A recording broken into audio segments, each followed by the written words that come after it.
hot and the ground was dry, but the air was full of sound.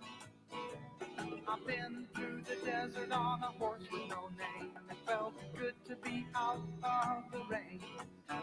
In the desert, you can't remember your name, because there ain't no one for to give you no pain.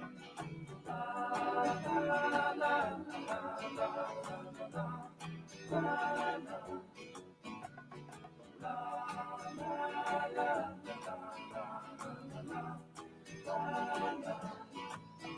After 2 days in the desert sun, my skin began to turn red. After 3 days in the desert fun, I was looking at a riverbed. And the story is told of a river that flowed, made me sad to think it was dead. You see, I've been through the desert on a horse with no name. It felt good to be out of the rain. In the desert, you can't remember your name, 'cause there ain't no one for to give you no pain.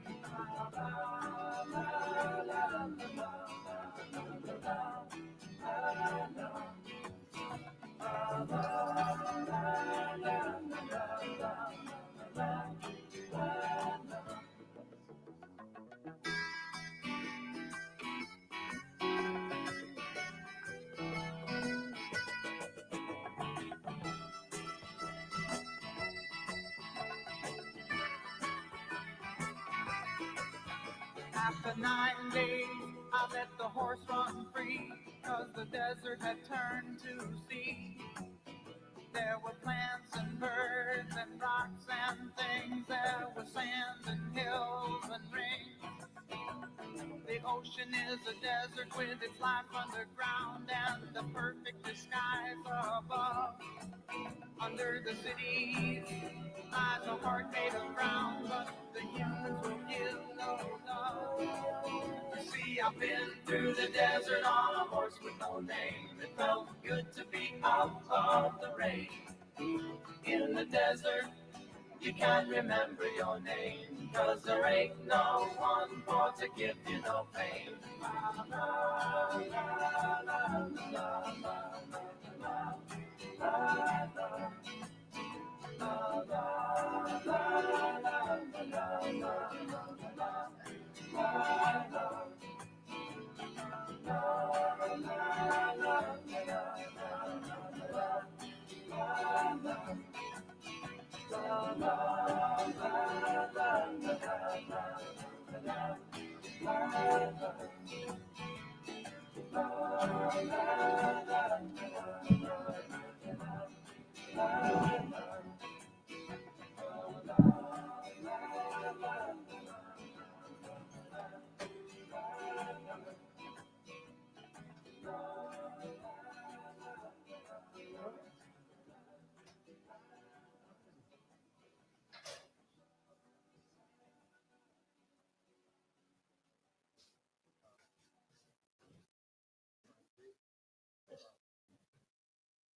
Grandma's hand clapped in church on Sunday morning.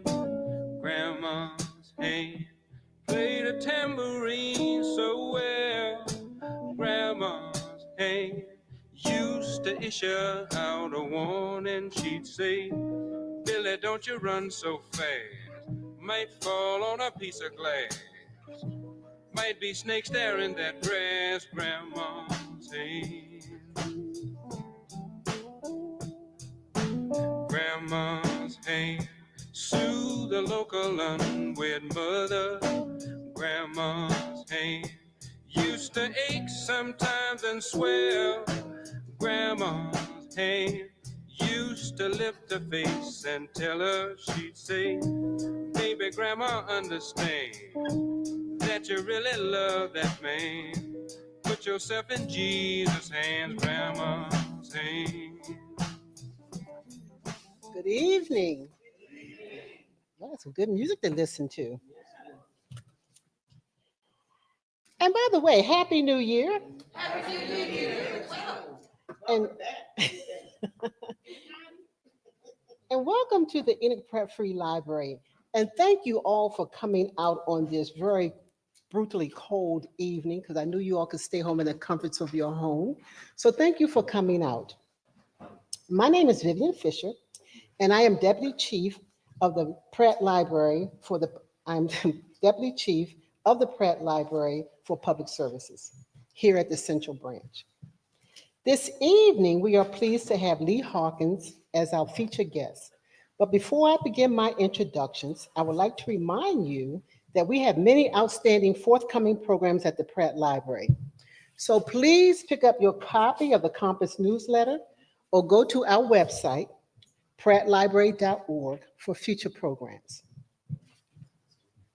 Lee Hawkins, journalist and musician, was a 2022 Pulitzer Prize finalist as a lead reporter on a series about the Tulsa Massacre of 1921 at the Wall Street Journal, where he worked for 19 years.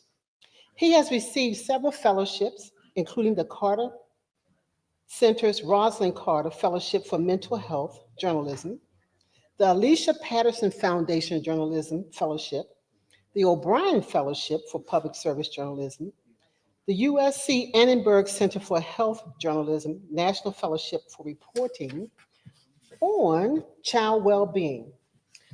Hawkins is a 5-time winner of the National Association of Black Journalists Salute to Excellence Award.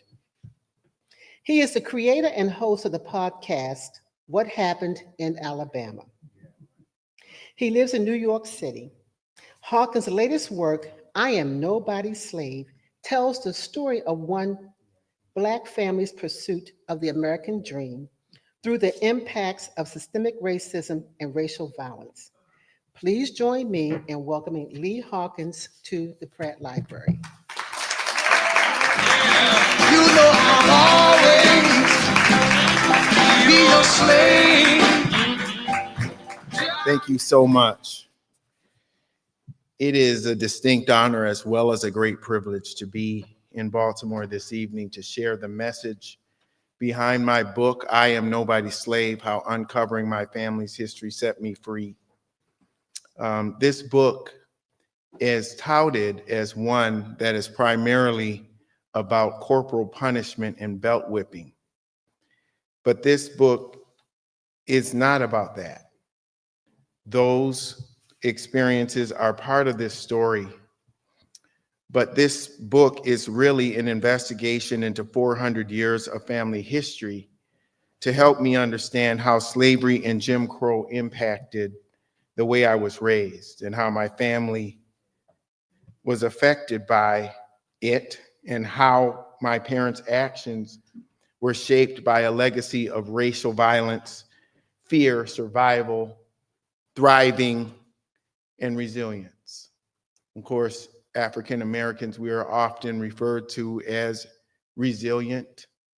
We've been thought of as both subhuman and superhuman. But the truth of the matter is, we've been Black for so long, and we've been Black and strong and proud and successful that we've made it look so easy that we haven't stopped to assess and take stock in our history. Slavery has been seen as a distant, very impersonal aspect of American history. We speak about it as if it were ancient history, 500 years ago, but really it ended in 1865, just 160 years ago. And for Black families like mine, the proximity to that era is much closer than people realize. Before I start, I wanted to give people a sense in that spirit of my family. Because when I reflect on myself as a little boy, when I thought of slavery, the little that was taught, when I thought of Jim Crow, when I would see it on TV, on the black and white screen when my father would be watching people being sprayed with fire hoses, and the marchers, it seemed worlds apart. I would sit there and have this curiosity about how my family really fit into it. I couldn't get my father to speak about his time in Alabama. And so this process was an extremely powerful blessing that changed my life. Being able to have the opportunity to go into 400 years of history, it took a decade to do so, and a lot was left on the cutting room floor. There'll probably be another project. But the things that I was able to accomplish in this research changed my life to the extent that everything that I see almost when I walk around the world in America, I can see the shadows of the past in those realities. And I have some observations as well that I'm going to share tonight, some, and I leave a lot for the book. But the key is that I see it in music, I see it in culture, I see it in sports and entertainment, I see it in literature, I see it in business, I see slavery. I mean, all you have to do is have a bank account at JP Morgan, and you can know that this country, or Aetna, the company that provides my insurance, some of the companies that they purchased actually purchased life insurance and put insurance on enslaved people so that then they could put them into dangerous situations. And it was JP Morgan that financed many of the transactions that happen in Maryland. For instance, since we're in Maryland, I'll talk about Maryland. The Georgetown 272 was financed by predecessor banks to JP Morgan, and many people profited off the backs of the families who were enslaved by the Society of Jesus. And so we see it even in the church, because we know that here in Maryland, the Society of Jesus started 5 plantations, tobacco plantations mainly, that ended up being the plantations that they worked for decades to raise enough money to finance and found Georgetown University. And 28 other Jesuit institutions, mainly colleges and high schools, were all funded and financed off of the revenues generated by those 5 plantations. It's important for me, because I am a person who values dialogue, and I do devoutly believe that we are not responsible for the past. We can't change the past, but we definitely have full control over the present and the future. And so I speak in such an honest, clear way in the book, and I try to, in my speeches, not to make people feel uncomfortable, but to make people understand that none of us has time to waste. We're here for a reason. We're here to get to the nitty-gritty and down to the details of this American history that for so long and for too long has not been told in a very complex and nuanced way. So I'm going to bring you into my world. If you'll allow me to do that today, I really appreciate everybody's attendance. Just the fact that you're here today means that you're somehow committed to getting to the truth. And so the first aspect of this is the Blakey family.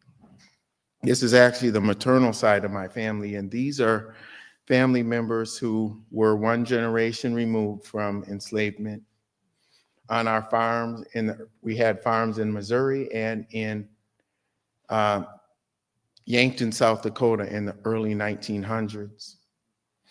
And you know, a lot of times I was teased as a kid about the way I dressed because I had a very sartorial approach to how I presented myself, because my father and my grandfather and my great-grandfather required that I always had my shoes shine, and that for church on Sunday morning, we were always dressed. And that was a problem for some people. And it wasn't until I started to dig into my family and one of my relatives gave me these precious pictures that I started to see that this was part of a much bigger tradition. And when I started to see that Black people were actually penalized and whipped 39 to 100 lashes if they had clothing that had too much of a value, that was one of the many things that they could be whipped under the slave codes of this particular slave codes of 1852 of the state of Alabama, which is the slave code that I studied the most extensively to get to the truth of what my great-great-grandmother Charity life would have been like. And so I wanted to show these pictures in the interest of showing the close proximity. You know, I never believe in this notion when people say that Black people have been dehumanized. Nobody can take our humanity, especially for if we evolved you can't take our humanity if we were the first, especially. But no, all humans are created equal. And so I won't say that I'm trying to humanize my family, but I will say to help people become more acquainted with this family that you're going to hear about in our presentation. And so that was my family. These are some of the headlines. These are some of the headlines. Those were some, I'm going fast here. Those were some of the headlines that we experienced with all of the different murders that we had in our family through the generations. We had a murder in our family every generation since 1837, which I was able to find, including my grandfather, both of my grandparents' fathers were murdered in Alabama when they were 5 years old and 9 years old. They lost their dads to murder. I'm probably telling you too much, but I don't want to ruin the experience of the book for you. But I think it's important for me to lay that out, because I'm going to tell you more about my upbringing. This is my father. He was my best friend. His name was Leroy Hawkins Sr. He was a Air Force enlistee during the height of the Vietnam War. And I was born on the Air Force base, only spent 3 months there. I don't even remember, but what I certainly honor and cherish the fact that my father served his country, even though he was born into the world not equal to a white person. And when I think about the many, many men and women, and I'll speak of the men because the men who I knew men who were veterans at my church who were in World War II and Korean War, and they were regal people who never talked about the fact that they didn't get the GI Bill. So I really didn't understand even the extent to which they lived through injustice. And it wasn't until I did this research as well that I understood that my father, who was from Alabama and born in 1948, was not just a person who lived in Alabama. He was what I call a Jim Crow apartheid survivor.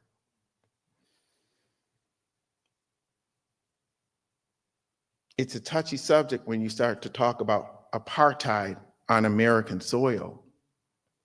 But everything that I studied about South African apartheid showed me that there was no difference.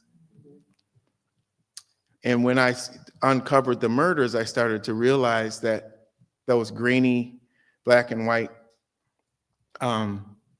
videos were really just memorializing a process or a time period in American history that really ended only 60 years ago. Okay. So when people talk about reparations and they say, well, nobody here owned slaves and nobody here was a slave, we have to remember, I don't have to go back to I will go back to my great-great-grandmother, but I don't have to go back that far. I can go to my father, right? My father was not equal to a white person. My dad.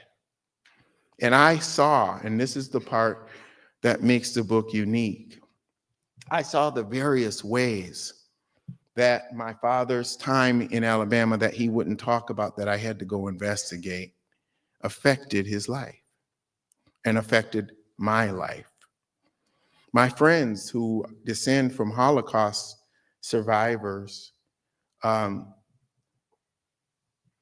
we have a certain bond because we were raised in very similar ways. One of the main distinctions is that for Black Americans, first of all, we live in a country that has not acknowledged the extent of their apartheid, and they have not classified it as what it was, which was a crime against humanity. If you go to the Equal Justice Initiative Center in Alabama, you'll see for yourself the thousands upon thousands of people beyond my family who were murdered and lynched for all kinds of reasons.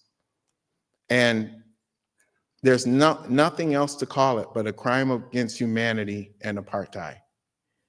But the difference with Black people is that we still live on the site of terror. And so all of these years that I felt, at the times that I felt resentment towards my elders for not talking enough about keeping Alabama a secret. And I was this kid in the North who really wanted to know because I was a curious kid, which is why I got a lot of the spankings I got and also why I became a journalist. But I had a long time where I was upset with them for not talking more clearly and honestly about what they'd lived through. But I didn't realize until I did this research that many of them still live in the very place where all this happened. And I'll tell you, it can have a real chilling effect on the way that people recall things and the way that they move about the world. When I grew up, I was a very confident boy. I was confident, proud, brash. I didn't know about imposter syndrome. And a lot of it was because of the village, the Black Baptist Church. They built us up. They built us up into people who knew that there wasn't anything that we could not achieve. And I walked into that suburban high school and elementary school in Minnesota that was 99.9% white, mostly Swedish and Scandinavian, where, pretty much an Italian or a Jewish person or an Irish person would have been considered Black, we always like to joke and say in Minnesota, an interracial relationship is when a Norwegian marries a Swede. That was the world that I grew up in. And I took that confidence into the classroom with me.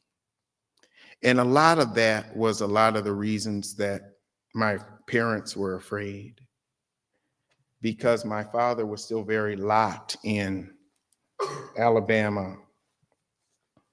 And so Unfortunately, I don't have a photo that I can share of my great-great-grandmother Charity. But great-great-grandmother Charity was the last generation. She was one of the lucky ones. I mean, she was enslaved for into her 20s and then lived the last 60 to 70 years of her life, we estimate, under Jim Crow apartheid. And this is her son, my great-grandfather, who looks like a white man, but he's black as well, right? And when you go deeper into why he's not black, and you start to recognize and talk to genealogists and learn that 90% of black people, someone said the other day, well, we're not African Americans, we're American Africans. The truth is we're American African Europeans, okay? And that's a very complex amalgamation of backgrounds to be from, because most of us have never been to West Africa. And we came to this country and contributed to the country from the beginning, from the first blood drawn, that Crispus Attucks bled, to now. And so we are omni-American. We are American. And Curtis Mayfield says, this is my country. There is a pride that we have in this country, even though this country hasn't always loved us back. But the murder of this great-grandfather, though I never got to meet him, I was born on the same day that he was murdered, August 28th. And he was murdered, and it was very unjust. The circumstances behind that murder, which are all in the book. And for years, that murder was buried. Nobody would talk about it. And then here comes this, great-grandson from Minnesota, of all places, to come and dig it up. This is my grandma Opie, who was my dad's mother, who died when he was 12, which prompted his move to Minnesota. And this is the maternal side of my family. If you look at Isaac, 10 years old, that's my great-great-grandfather being separated from his family in a transaction in 1858 in Missouri, which I'll go to tomorrow. This is my beloved Uncle Ike, who, when I had a sense that I would become a journalist, I was in college, terrible journalist, trying to become a journalist, didn't know anything that I was doing. But at least my father was smart enough to give me the first tip, and that's bring a tape recorder. So we interviewed Uncle Ike. It was about a year before he died. And he told us all about his grandmother, Grandma Charity. And he told us that she was mean, that she used to whip them in the fields no matter how hard they tried to work. She would always be whipping them. He called her a mean old heifer. And that was a lot for someone to say, a black person to say about their elder, right? And so, but the sting of his memory of great-great-grandma Charity was something that stayed with me. And when I opened up and went into the DNA testing and everything, and her name started popping up, I said, this is the lady he told me about. But one thing he never told me about was that she was enslaved, that there was a reason she was mean. And this is the part when Dr. King said, we need to get the story straight. This is the part of my needing to get the story straight. Because we knew them personally. These were not just slaves. as we reduce them in general terms. They were family members. Knowing them by name and learning their stories hit me harder than any history book ever could. To put this in perspective, I grew up knowing my maternal great-grandparents. My great-grandfather died when I was 27. His life deeply and profoundly shaped mine. Grandma Charity, while she died in 1930, influenced my grandmother. She used to babysit my grandmother and her brother, Uncle Ike, and she lived with them when they had their own farm. When you think about the last generation of people to live through slavery, if they went through 20 years, 30 years, 40 years of enslavement, and then they had their own farms, how do you think they ran their farms? They ran their farms the same way that the overseer ran his farm, extracting productivity from the children, reliving or trying so hard to bury the various things they had gone through, such as how was it that my great-grandfather looked like a white man. So to put this in perspective, I grew up knowing my great-grandparents, and that proximity to my father is that she was just his great-grandmother. And so that's why I tell people to be careful when they talk about slaves, because these were real people, our family members. And as a boy, my first spark of curiosity about slavery came from watching Roots with my family. Allow me to read a very short passage from the book about that night. I say, sitting on the couch in the basement rec room, my parents, my sister, and I watched as Kunta Kinte grew from a child in Gambia, West Africa, into a teenager who scared off a leopard with a slingshot. I felt a swelling pride watching him undergo manhood rituals designed to make him a strong, proud African man. But that pride turned into panic as I watched Kunta's capture by white and black slave traders. White and black slave traders. And in the most iconic scene, when Kunta was whipped into accepting the name Toby, I felt hot poison trickle into my stomach and chest. That whip, that sound, reminded me of the belt my parents used on me. I glanced up at them and they sat silent, unaware of the panic overtaking their son. But watching Roots made me begin to question where the belt had come from. At the time, I believed that my mother told me, "We spanked you because it is a black custom." But as an adult, I began to dig deeper, and my research uncovered something far more complex. Whipping and family violence did not originate with our West African roots. It was brought here by enslavers from Europe in a very major part of colonization. When I studied the United Kingdom, where some of my ancestors are from, I went all the way to the little town and started to look into the 15 and 1600s before they came. And I recognized that the culture of honor in which people were herdsmen and needed to protect their flock was all based on violence.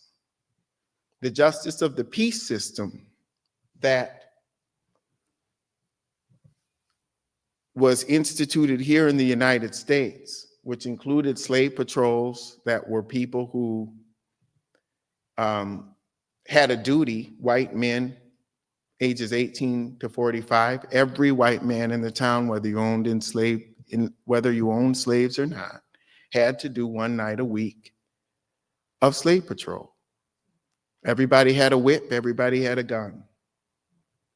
And Grandma Charity lived with the Justice of the Peace, which would be my great-great uncle, Maston Pugh. He was the Justice of the Peace, and he was in charge of the slave patrol for the whole county, which meant that he was involved directly in the whipping of not only her, but everybody in the town.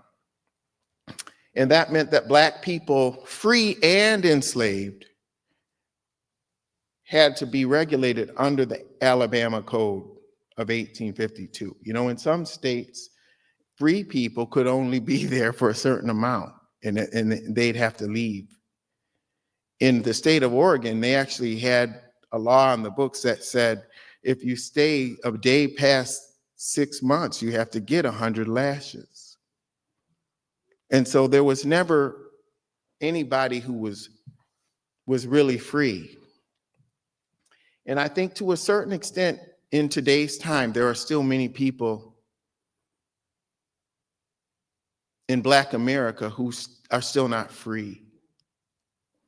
And I don't mean just in the literal sense. I mean that emancipation did not outlaw enslavement of the mind. Okay?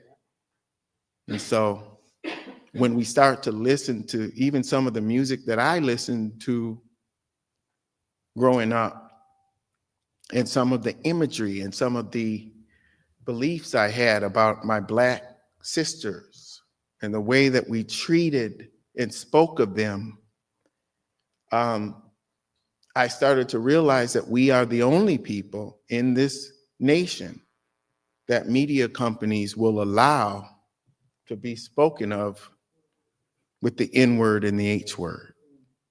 No other group of people can be spoken about that way over the airwaves.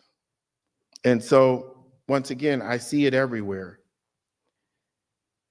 Let me share an insight from historian Sally Haddon, who distinguished the belt beatings I experienced from the torture enslaved people endured under the slave patrols of the 19th century. In her book, Slave Patrols, Law and Violence in Virginia and the Carolinas, Haddon describes how patrols used bullwhips and the cat o' nine tails to inflict horrific wounds. But while the belt is physically different, both tools were used to enforce white supremacy. We talk so much about Black bodies, Black bodies, Black bodies. My book, I Am Nobody's Slave, talks about the Black mind. When you use the belt against a child to keep them safe, right? And this is why I never would ever try to point fingers at people, because so many of us, including my parents and me at one point, believed that this was part of our culture and this is what we needed to do to keep our children safe. So I never want to condemn. I never will do that. But my feeling is that now that we have the information, this is my gift. I wrote this book hoping, and encouraged by the fact that maybe white people would read it, but I didn't write it for white people. I wrote the book for my people. Now, if you want an authentic experience to really learn about what happened inside of many Black homes and the emotional, spiritual, mental, physical toll that slavery and Jim Crow had on our families, this is the book to read. Because when I look at the experience of receiving the whip as a child, I recognize that the welts that would cover my legs and my arms, those went away. But the effect on my fight or flight system, the anticipation, somebody broke the vase and mom's coming home in 3 hours. Well, those 3 hours were terrible, right? And leave it to me, somebody who got a bad grade on my math and my teacher sent a letter home and I was so afraid of getting whooped that I signed it, I forged it. And I knew there was a month until the teachers' conferences. So I knew my parents were involved in my life. And so they went to the teachers' conferences. This is before they started making me go with them. But for that month, my fight or flight system was wrecked. And I can tell you, I've had all kinds of deadline pressure. I have lived a very, very stressful life where I've really had to, do the impossible, being in a foreign country with, time zones all messed up, 2 hours of sleep, and I got to deliver this front page story in 20 minutes. But nothing, no kind of stress that I ever went through in my life ever compares to the stress I felt as a Black child in America. And if you look at our people, we had 12 generations of children who lived through slavery. The majority at any given time were young. Then we had 5 more generations of people who lived through Jim Crow. And when my father started opening up and doing, 4 years of interviews about his experience, that was when I learned that my father, this man who I had so much respect for, who was a tall, strong, upright Black man, proud Black man, would have to get off the sidewalk if a white person were walking by. And knowing the dignity that my father carried himself with, I now know how the toll it played on the mind. One of the last stories he told me was that when he was on the bus with his brothers and sisters, when he was about 5 years old, he said there was $1 on the ground, and he said, I picked it up and I saw a white man and I gave it to him because I assumed it was his. And he said, those are the kinds of things that I think about today that I have a hard time navigating through in terms of Jim Crow and the system that I lived under. And so as I studied the codes of 1852, I realized that these laws regulated every aspect of enslaved life, and that's restricting movement to prohibiting literacy. And I thought back to all the times where I got A's on my English papers and I would hide them in the backpack because I didn't want my classmates, white and Black, to say, you're acting white. You got an A, you're acting white. You're an Oreo, you're a sellout, you're talking proper. When I dug into the slave codes and saw that you got 39 to 100 lashes for reading and writing if you were Black, I started to realize how deeply rooted our society still is in the slave codes. That 4 or 5 Black people without the presence of a white person would be 39 to 100 lashes. And you would have to produce a pass. You would have to show why I'm here, who I belong to. And any of the ordinary white men who did slave patrol, right, from the town, not police officers, ordinary men, everyday men, could come and say, show me your pass. So now that I did this research, I now see when Black people are bird watching or having a barbecue or living in a high-rise building, sitting by the side of the pool, that there are still people out there who have some kind of epigenetic force inside them to come up to them and say, who are you and what are you doing here? And do you live here? Can you show us? Do you have a permit to be in this park? And so a lot of times, we just think people do things because they're jerks. But we actually have to start laying the responsibility from where it came from to where it came from. And that was our government. Our government codified these laws all of the laws that allowed for lynching, that allowed for all of the things that we still see in modern society, all goes back to the government that never took responsibility in the way that Germany has. They haven't paid a penny of reparations to the 9 million survivors of Jim Crow segregation. I was listening to the Mississippi Mass Choir in the back, and one of the singers came on the song and he said, "You know, I'm proud to be from Mississippi. Some people say that Mississippi is at the bottom, but did you ever think that whatever's at the bottom is holding you up?" And that made me realize that the real heroes in my life, by far, are the Jim Crow survivors who led the movement to bring basic fundamental rights to immigrants of color, women's suffrage, LGBTQ, undocumented immigrants. All of it started with the Southern Christian Leadership Conference, the Southern Christian Leadership Conference. So we can say what we want about the church, but the Southern Christian Leadership Conference led that movement with allies, and they weren't all Black, but most of them were.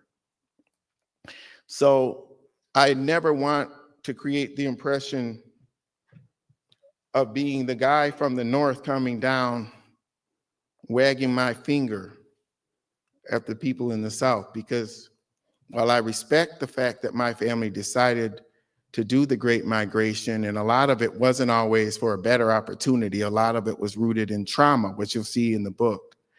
I really respect the people who stayed and fought.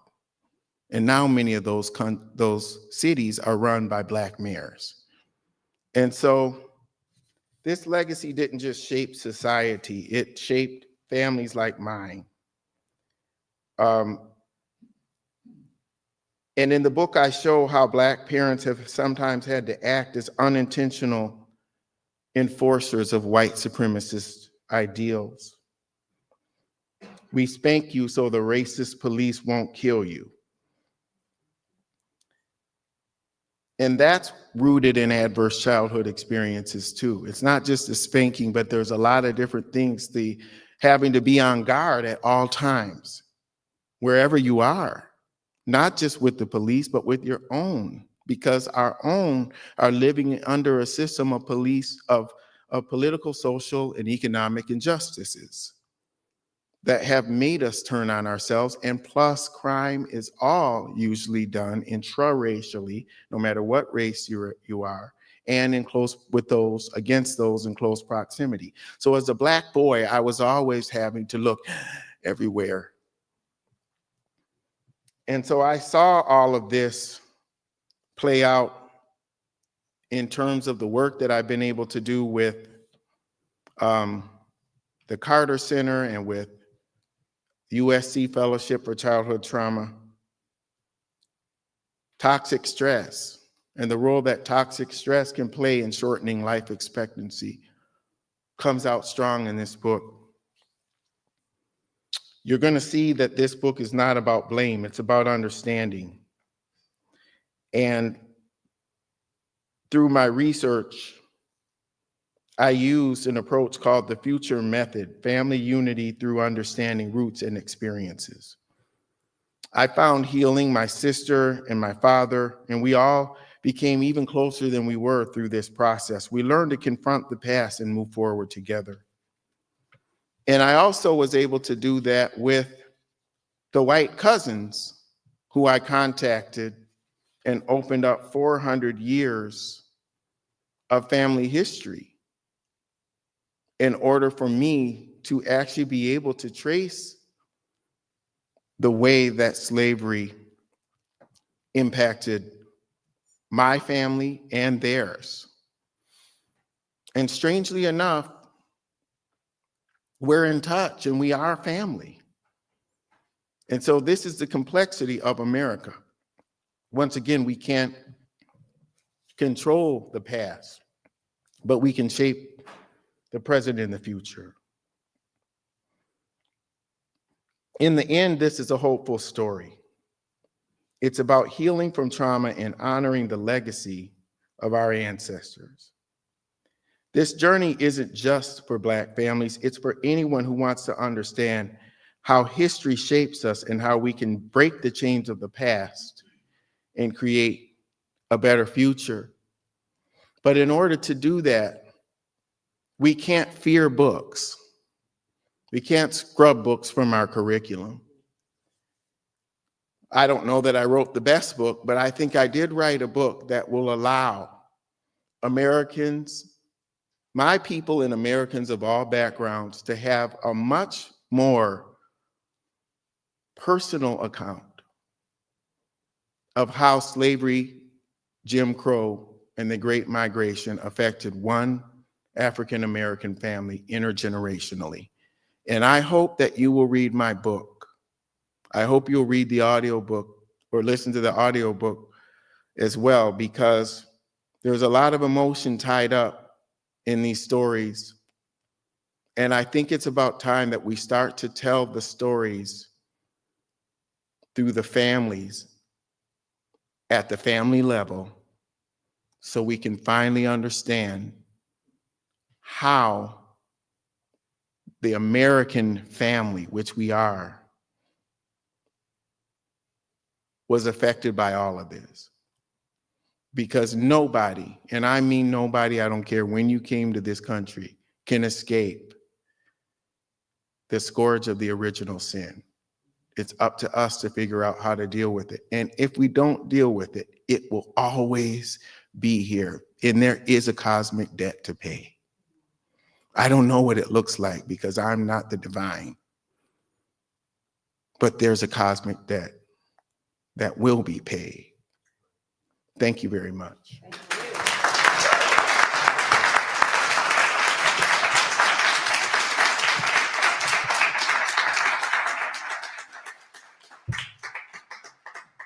So we have about 15 minutes for your questions. If you have a question for Lee, you can direct it to this microphone here or to the microphone on the other aisle.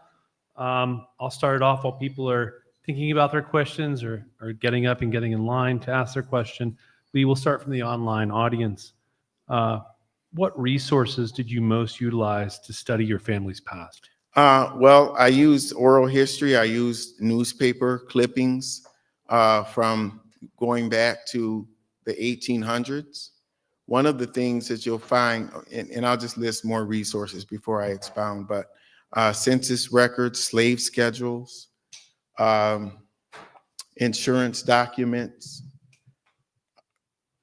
land parcels of land being awarded to my white ancestors by Andrew Jackson, all kinds of documents. One of the things that I love about this work is that it's helped me understand that while years ago, I knew that I wanted to do this work, but I was always under the impression that because my family members were slaves, or might have been slaves as they were called, that our history was lost forever.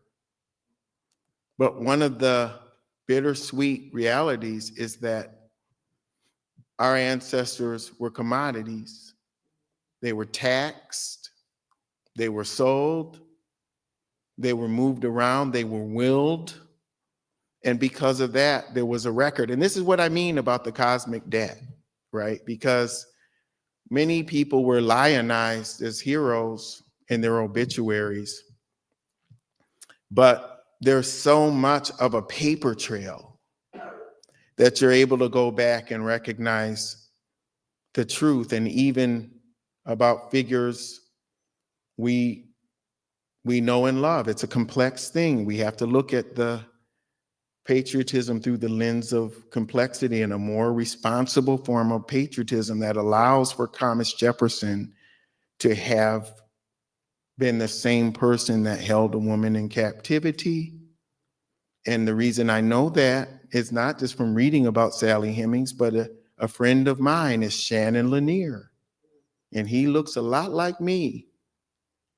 And he's the 6th great-grandson of Thomas Jefferson and Sally Hemings. It took generations for the Hemings family to come to terms and be honest and own up to that reality. But DNA came along. And let me tell you, DNA, whoa, okay? I still get a lot of calls, and I have stories upon stories that I can write based on being contacted about based on the DNA in regards to family members who are involved in cases, unfortunately murder cases, that have been tied to me. So DNA was another one. You know, the last thing I'll say on that, I assume the person who asked the question is interested in doing this work. Read my book about the future method, okay?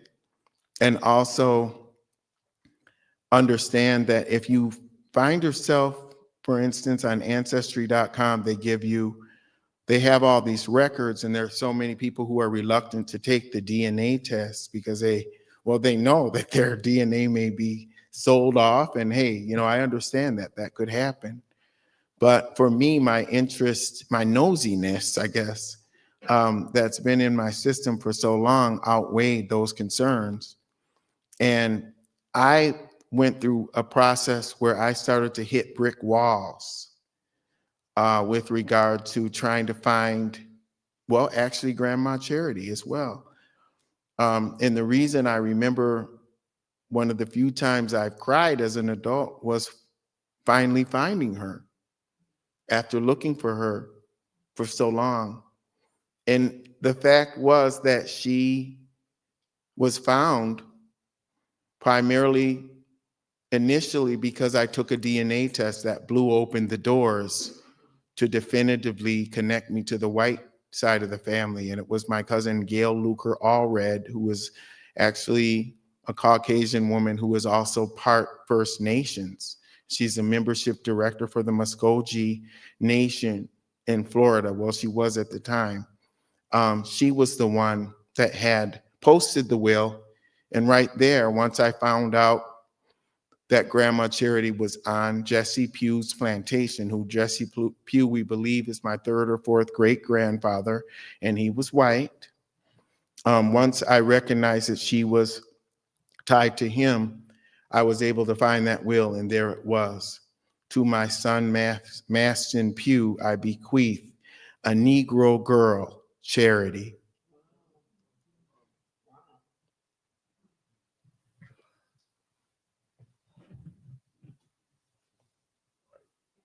And forgive me. There we go. Mr. Watkins, whoa, sorry about that. First, I want to thank you for your presentation. I appreciate you being here and appreciate hearing your story. Thank you, sir. Thank you. I have often said to friends that reparations is something of value to you, and that if you want to give me reparations, fix my history. So thank you for your presentation, sir. You said if you want to. For me, it's as simple as fixing my history. Give me the truth. Oh, I see. Let me hear my full truth. That's what I value. Yeah. And I thank you for giving me a piece of that. Oh, thank you. Yeah. You know, it's nasty work. You know, I'll tell you, I told my sister Harriet Tubman had a gun, and I don't know if it was just for white people. You know, and that's a hard thing to recognize, that when somebody is in the business of trying to liberate ourselves and trying to give the gift of freedom to our brothers and sisters, that not everybody responds as favorably to truth as you do. So I want to thank you. I mean, I've had, you know, most of the reaction that I get is positive, but I've had people say, well, you need to leave that alone. Or how could you disrespect your daddy by talking about the fact that he used the belt on you? You needed it. You were bad, right? And, you know, it's funny, but then at the same time that there's a level of ignorance that I now, gotta be honest with you, I don't have a lot of tolerance for it because, you know, there's an old saying, we won't be free till all of us are free. I don't believe that. Some of us don't want to be free. Yeah. And I will not wait for them. Okay. I will not wait. I don't care who you are. You could be my sister, my brother. I don't care. I will not wait for you, because what it means is not only that I have to be silent about the truth and carry it, but it also means I have to die, because carrying those secrets killed generations of my family members. Okay. Two more questions, one there and one here. Okay. My question is for you. What made you choose that title for your book? You really want to know? Yeah, I'd like Okay. to know. Well, I don't know if she remembers this, but my beloved initial editor, Tracy Sherrod, who actually ended up leaving the publisher because she got another job, a better job. But I still love her because she bought this book, and it was a book that I don't think people would have been ready for if it wasn't a Black woman who was as fearless as she was. But I wanted it to be called I Am Nobody's Nigger. Oh, okay. Okay. And so this was a trade-off. Oh, okay. And the reason is because I told you I grew up in the suburbs, but I also spent, you know, half my life in the Black community at my church, and my family all lived in the city. So I became you know, this is one of the reasons I'm pretty good at living on the margins and going into any situation fearlessly, because I was called the N-word at one period in my life, probably every day. And when I recognized that I was called that, but then also the things that were being beaten into me out of fear for what might happen if I wasn't passive, I recognized no more. I'm done. I'm nobody's N-word. And so nobody's slave was just a trade-off. Okay. Yeah. Hi, Lee. First of all, so proud of you. Congratulations. Thank you, my brother. Good to see You too, you. man. This is my Carter Center fellow. Yeah, just so proud and just seeing you finish this part of the journey.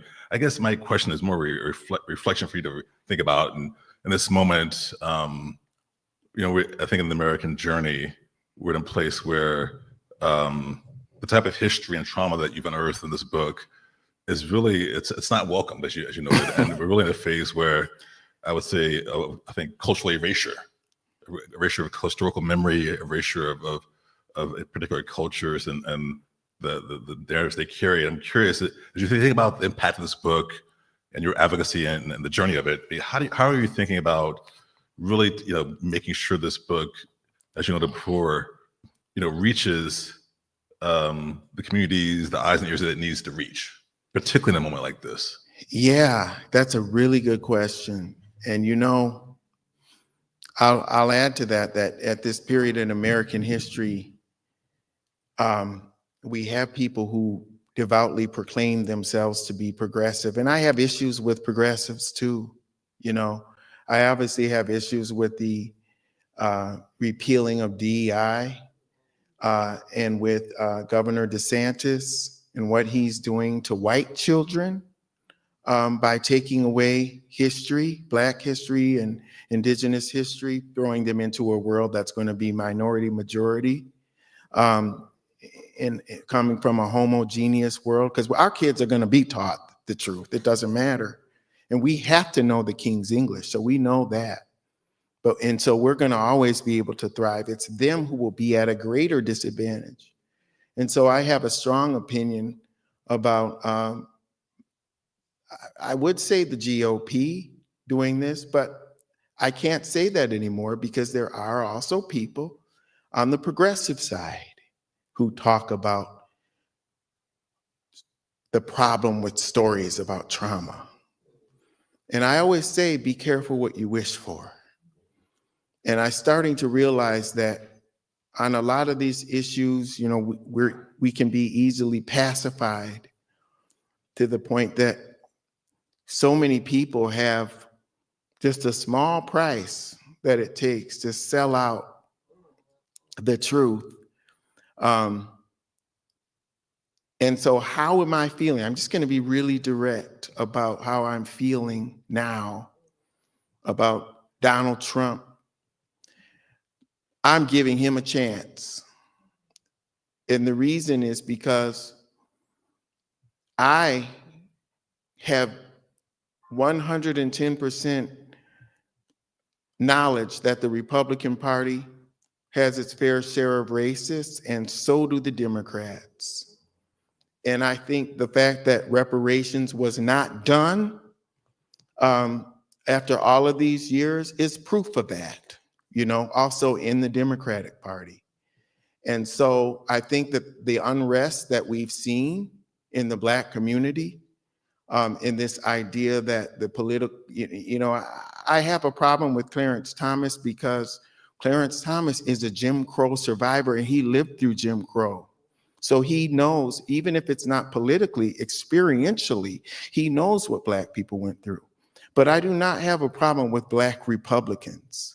I believe that Black people should, just like everybody else, have the ideological freedom to believe what they believe. And we are many of us are inherently conservative in who we are. My problem is you don't have to sell out your people to do it. Okay, to be conservative and hold true. But I am a dreamer, and I know I'm running out of time, so I'll just say this last thing. I'm an optimist. After all of this negative I spoke today, it's just true, though, you know. I am an optimist at my core. I still believe in the divine power. And this is just me, the divine power of God. And I believe that no matter what, the injustice will be exposed, and over time, especially with our young people, the millions of young people who marched after George Floyd, they're going to be in control. And on the way over here, I was thinking a lot about Mr. Musk. Mr. Musk is enjoying his heyday in the public political life now. It is kind of funny. He's like a kid in a candy store because he has never been, you know, he's not even, you know, he's from South Africa, you know, and now he's at the highest echelons of American politics. And this is the last thing I'll say. But throughout history, we've seen people be used in ways we did not intend. Abraham Lincoln was a white supremacist. Lyndon B. Johnson was a good old boy from Texas. And I know that Elon Musk had a very, very, very abusive childhood. Right now in America, the biggest hit that I took was this idea that now corporal punishment may never be abolished because the South is so strongly for it and states' rights and all that. And I thought, you know what could happen now is in the 17 states where corporal punishment is legal and in schools, and Black girls are 6 times more likely to be beaten than white girls, it will continue to be that legacy, and our students will still continue to be beaten at 15 times per year on average at some schools in Mississippi, and one student I saw 52 times. And that now with the Republicans in, especially because of the South and the conservatism and the belief in the Bible Belt, that, kind of misinterprets the Bible to mean that spare the rod, spoil the child, which isn't in the Bible, actually is to beat the kids when really it means guide the kids. But I thought that was under siege. But now when I look at Mr. Musk's background and the disruptive way that he moves and the institutions that he's willing to disrupt to advance his agenda, I wonder if he's educated about what's happened with our children in this barbaric practice of corporal punishment. I wonder if he'll act. And I just don't know. In the same way that I wonder why Joe Biden didn't pardon Jesse Jackson's son the other day. And I wonder if Donald Trump will do it. And so I don't know, but stranger things have happened. And right now, this is a time where I'm willing to give Donald Trump a chance because the people have spoken, and I never would want to try to retroactively disenfranchise people. I'm a Jim Crow survivor descendant, and we are true believers in democracy. What I'm more concerned about is nonviolent social change moving to violent social change with this new generation and Luigi Mangione. And so we'll have to see, because when progressives support violence and it's the young people, then you have a problem. So we have to work a lot. And the only way we can do it is to two things: truth and dialogue. Thank you very much. Thank you.